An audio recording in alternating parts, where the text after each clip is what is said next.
Каналыма қош келдіңіздер. Құйрық майдың біз білмейтін қандай пайдасы бар?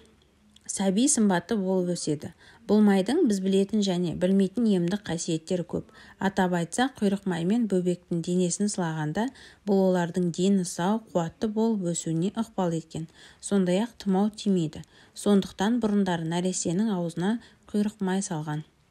Тұмауға қарсы таптырмайтын ем. Бұл майды балалар ауырған кезде оларға дәрі ішіп жөтел басылмай қойған кезде құйрық майды ертіп бере қоятын. Бұл майды ертудің екі жолы бар. Біріншіден, құйрық майды ерткеннен кейін оны бірден пайдалануға болады. Екінші жолда ерткен соң оны үстіне су құйып біраз қайнату керек.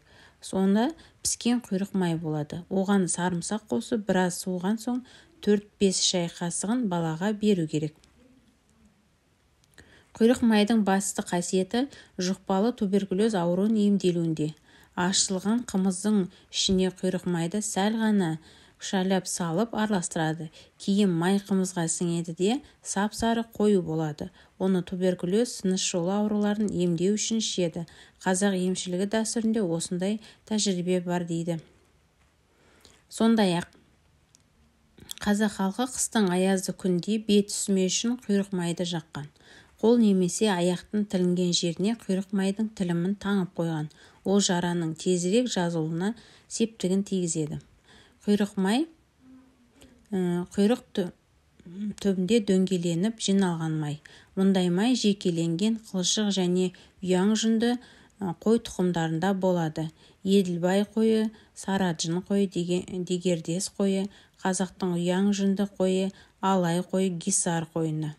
Қой қысқы тебінде жайылғанда жетіспейтін қорегін құйрықтан біртіндеп алып толтырады. Құйрық май Орта Азия мен Қазақстан халықтарының әртүрлі ұлттық тағамдарын дайындаған кезде пайдаланады. Бұрында қазірде нәресте ауырса, бірден құйрық маймен сылап емдеп аламыз деп ойлайтын. Бірақ баланың кеудесіне маймен сылау тұмау кезіндегі ең үлкен қателік. Себебі ол ауруды одан әрі асқындырып, бронхитке әкеліп соғады, яғни тыныс жолдарының ісіну мен қабынуы пайда болады дейді дәрігерлер. Айтуынша тек халық емшілігінде ғана кеңінен пайдаланады.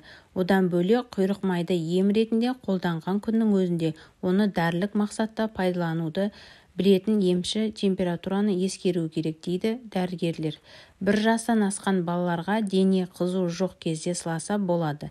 Қыс мезгілінде бет пен қол жарылмас үшін қолдануға жақсы ем.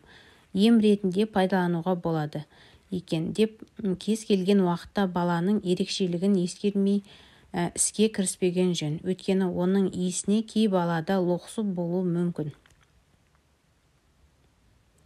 Дәрігерлердің айтуынша кейбіреулері емдік мақсатпен балаға 3-4 айынан бастап құйрық май сорғызады екен.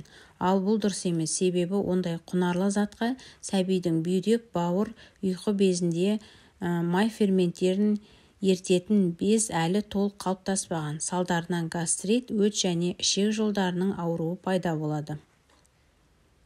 Баланың денесіне массаж жасау барысында қойдың майы түгіл арнайы дәріханада сатылатын майды да жағуға болмайды.